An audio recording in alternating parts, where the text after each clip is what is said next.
Assalamualaikum warahmatullahi wabarakatuh. Anak-anak Ibu, siswa-siswi kelas 9 SMP Darussalam, mudah-mudahan kalian semua senantiasa dalam keadaan sehat. Ketemu lagi di pelajaran seni budaya, masuk ke pertemuan ke-23 di semester 2. Pada pertemuan kali ini kita lanjut ke bab 3 dengan judul seni tari. Silakan disiapkan buku LKS-nya, lalu buku tulismu, catat materi yang penting, dan jika ada materi yang tidak sempat tercatat bisa di screenshot lalu disimpan sebagai bahan untuk belajar. Mari kita awali pembelajaran kita hari ini dengan mengucap basmalah. Bismillahirrahmanirrahim. Oke, pada pertemuan kali ini yang kita bahas bukan lagi pengertian tari, tapi komposisi dari tari tersebut. Apa itu yang dimaksud dengan komposisi tari? Disiapkan ya. Pertama, gerak tari merupakan unsur utama dalam tari. Gerak dalam tari adalah gerak yang telah diberi bentuk ekspresif dan estetis. Jadi sudah ada campuran gerak atau gerak yang mengalami perubahan yang merupakan gabungan dari ekspresi serta estetis mengandung nilai keindahan. Bukan lagi gerak realistis, bukan gerak yang sebenarnya gitu ya. Nggak ada gerak tari gerak sebenarnya gitu, walaupun lagunya misalnya tari payung, lagunya sambil megang payung, tetap aja gerakannya sudah bentuk ekspresif ya, bukan lagi gerak realistis. Gerak tari selalu melibatkan anggota tubuh manusia dan berfungsi sebagai media untuk mengkomunikasikan maksud tertentu dari koreografer. Komposisi tari, nah itu tadi gerak tarinya. Sekarang komposisinya.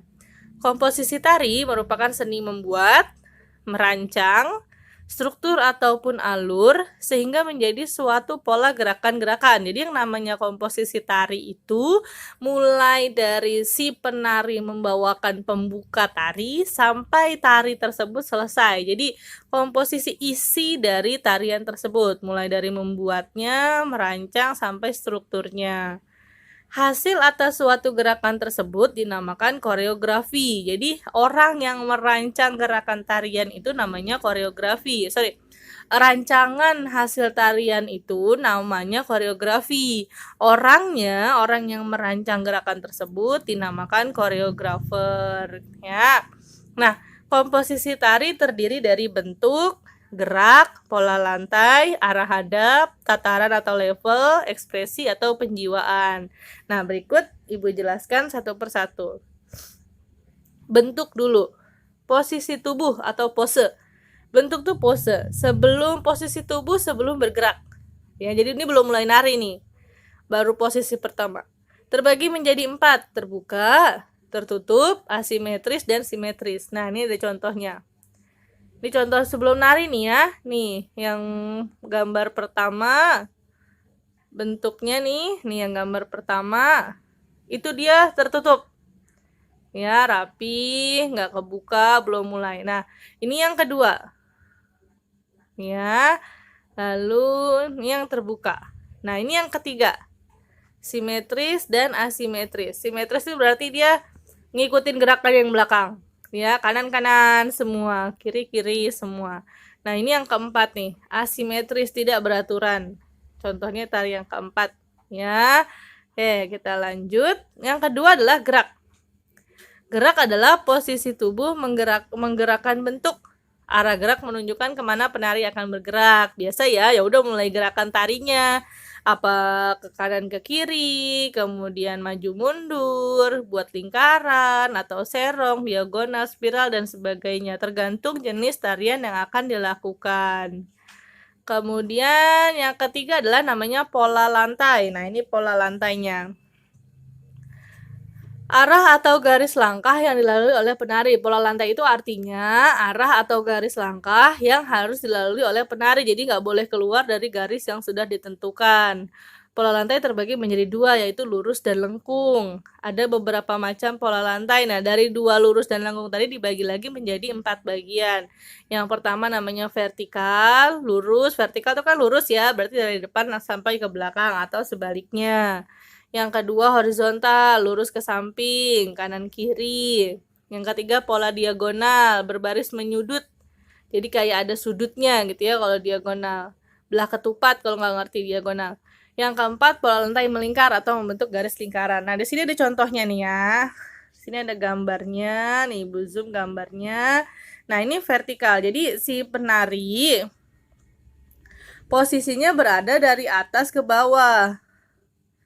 Nih ya, berurutan 1 2 3 4 sampai 5. Misalnya 10 orang, 5 depan, 5 belakang, ya.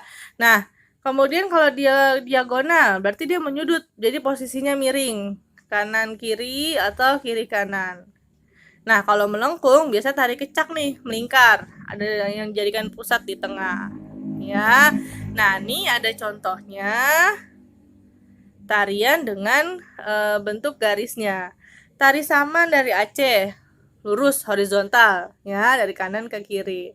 Tari kecak melingkar karena mengelilingi kan satu pusat nih, dia dikelilingi. Tari sekapur sirih lengkung ke depan. Nah, ini yang namanya diagonal, jadi memusat ya, kan kayak belaka tupat tuh ya. Tari piring dari Sumatera Barat segi 4 lurus, berarti dia ngambil polanya pola lurus. Tari pendet dari Bali vertikal karena kan dari depan ke belakang ya. Jadi ini ada semua contohnya, kamu bisa mengamati dengan baik. Ada tari saman, berarti pola lantainya lurus horizontal karena dari kiri ke kanan. Tari kecak melingkar, sekapur sirih lengkung ke depan atau diagonal. Tari piring segi 4 atau lurus. Kemudian tari pendet vertikal ya. Kemudian yang selanjutnya adalah arah hadap. Nah, ini dia. Arah posisi tubuh penari menunjukkan kemana penari menghadap, ke kanan, ke kiri, ke depan, ke belakang, menengadah atau menunduk. Ini tahu ya, tatapan si penari itu pas gerakan tarinya dia kemana, tatapannya, arahnya tuh kemana gitu ya. Yang kelima, tataran atau level. Tingkat posisi tubuh penari baik di bawah, tengah, dan atas. Level atau tingkatan jangkauan gerak atau tingginya dibagi menjadi 3, yaitu level tinggi meloncat, level sedang membungkuk, level rendah duduk. Nah, di sini Ibu nyontohinnya dari yang level rendah duluan. Nih ya, ini yang nomor 3, level rendah. Contohnya adalah menggunakan properti panah dengan level rendah. Jadi dia menunduk nih masuknya ya. Karena levelnya yang paling bawah. Tadi ya, level rendah itu duduk. Jadi dia paling bawah. Jadi gerakan yang paling rendahnya duduk ya. Nah, masuk ke yang berikutnya sedang. Ini contohnya dengan properti bulu burung, tari Kalimantan sedang. Jadi duduk enggak, tapi membungkuk setengah. Ya, kayak orang nahan. Nah, gitu ya. Kemudian yang ketiga, nah ini sudah sampai di puncaknya, jadi bukan pas loncatnya, udah pasti dia loncat bisa ke atas, gitu ya. Nah ini tahap yang ketiga atau yang paling berat tadi, tinggi, tahapan yang paling tinggi, sorry salah. Di sini ya. Jadi di sini adalah yang nomor 1, ketika tahapannya yang paling sulit, ya, yang paling ketika meloncat. Oke, ini untuk tataran dan level. Nah, yang terakhir adalah ekspresi atau penjiwaan, yaitu merupakan daya ungkap melalui tubuh dalam aktivitas pengalaman seseorang yang selanjutnya dikomunikasikan kepada penonton atau pengamat menjadi bentuk gerakan jiwa, kehendak, emosi atas penghayatan yang dilakukan. Jadi si penari sudah menghayati terlebih dahulu inti dari tarian yang akan dibawakan, sehingga ketika dia menari, orang yang menyaksikan itu sudah melihat kejiwaan, gerakan jiwanya, kehendaknya, emosinya, serta penghayatan peran yang dilakukan si penari itu sudah terpancar gitu ya, sudah kelihatan. Dengan demikian, daya penggerak diri penari ikut menentukan penghayatan jiwa ke dalam greget. Namanya bahasa kita tuh greget gitu ya, dorongan perasaan, desakan jiwa yang terbentuk dari tari yang tadi terkendali. Jadi yang nonton tuh ikut merasakan, oh ini tarinya tentang perang gitu ya, oh ini tarinya tentang kegembiraan gitu. Nah itu maksudnya. Nah di sini ada contoh beberapa ekspresinya nih ya. Ketika tarinya tari reog, maka ekspresinya adalah ya serem gitu ya, jadi nggak ada senyum-senyum walaupun si penarinya perempuan. Nah ketika tari tortor merupakan tari kebahagiaan, maka ekspresi tariannya adalah tersenyum. Nah ini ketika tariannya ini random ya. Nih contoh tari kuda lumping. Nih, jadi mereka ekspresinya macam-macam, berbeda-beda tergantung dengan perannya masing-masing. Dilihat dari bentuk kumisnya aja kan beda, ya. Nah, itu salah satu contohnya. Terakhir, anak-anak ibu ada 5 latihan soal yang harus dikerjakan seperti biasa. Nanti langsung dijawab aja di link Google Form-nya. Yang pertama, apakah yang dimaksud dengan komposisi tari? Yang kedua, sebutkan 4 komposisi tari. 3, sebutkan 4 nama tarian daerah, beserta pola lantai yang digunakan dalam tarian tersebut. Misalnya tadi ke contohnya ya, tari saman, polanya horizontal. Nah, kamu sebutin 3 lagi apa? Ya. Yang keempat, apakah yang dimaksud dengan koreografi dan koreografer? Koreografi itu apa? Koreografer itu apa?